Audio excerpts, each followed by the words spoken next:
तुलसी माता की व्रत कथा।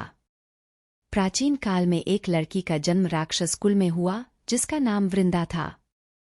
दैत्यराज कालनेमी जैसे राक्षस परिवार में पैदा होने के बाद भी वृंदा भगवान विष्णु की पूजा करती थी। जब वृंदा बड़ी हुई तो उसकी शादी जालंधर नामक दैत्य से हो गई। जालंधर काफी शक्तिशाली राक्षस था जिसका जन्म भगवान शिव के तेज के कारण समुद्र से हुआ था। बलवान होने के कारण जालंधर को दैत्यों का राजा बनाया गया। वृंदा से शादी करने के बाद जालंधर की शक्ति और पराक्रम बढ़ता ही गया।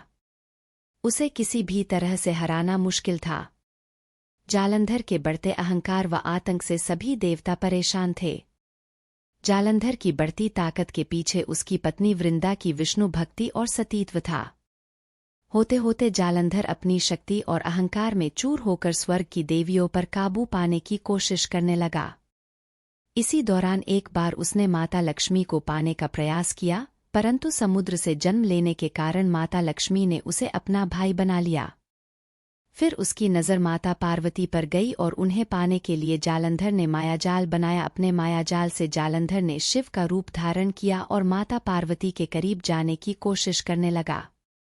उसी वक्त मां पार्वती ने उसे पहचान लिया और जब तक जालंधर कुछ समझ पाता वो अदृश्य हो गईं। जालंधर के इस दुर्व्यवहार से पार्वती जी को काफी गुस्सा आया और इस पूरी घटना के बारे में उन्होंने भगवान विष्णु को बताया।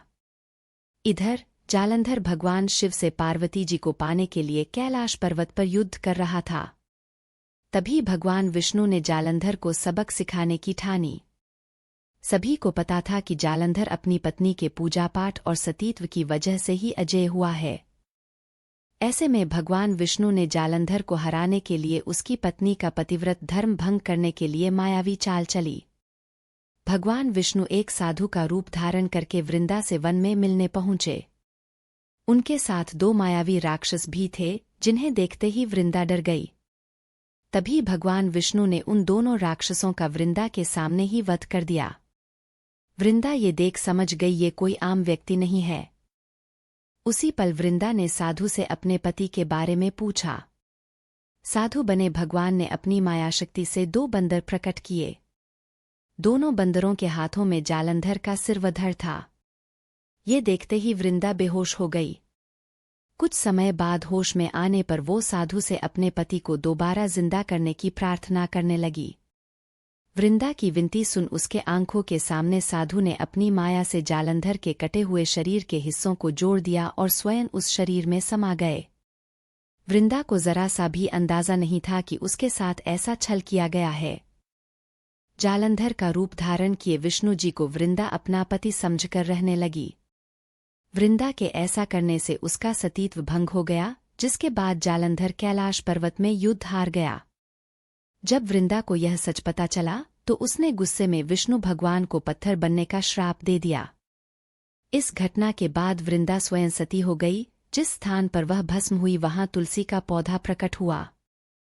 विष्णु भगवान वृंदा की पति भक्ति से प्रसन्न हुए और उन्होंने कहा, हे वृंदा, तुम्हारी पति भक्ति देखने के बाद तुम मुझे प्रिय लगने लगी हो। अब सदैव तुम मेरे साथ तुलसी के रूप में रहोगी। तुम्हारे तुलसी रूप का जो भी व्यक्ति मेरे शालिग्राम के साथ विवाह कराएगा उसे 1000 गुना यश व पुण्य प्राप्त होगा। जिस भी मनुष्य के घर तुलसी का वास होगा उस घर में कभी भी असमय यमदूत नहीं आएंगे। आगे भगवान ने कहा, तुलसी के पौधे की पूजा करने वालों को गंगा व नर्मदा में स्नान करने के बराबर पुण्य प्राप्त होगा। संसार में चाहे कोई भी मनुष्य कितना भी दुष्ट क्यों न हो, कितने भी पाप क्यों न किए हों, मृत्यु के दौरान उसके मुंह में तुलसी और गंगा जल अवश्य दिया जाएगा। इससे वह अपने पापों से मुक्त होकर वैकुंठ धाम जाएगा। इसके अलावा जो व्यक्ति तुलसी व आंवला के पेड़ की छाया में पितरों का श्राद्ध करेगा उसके पितरों को मोक्ष मिलेगा। कहानी से सीख, छल, कपट या फिर अपनी शक्ति का दुरुपयोग करने वाले व्यक्ति का विनाश होना तय है।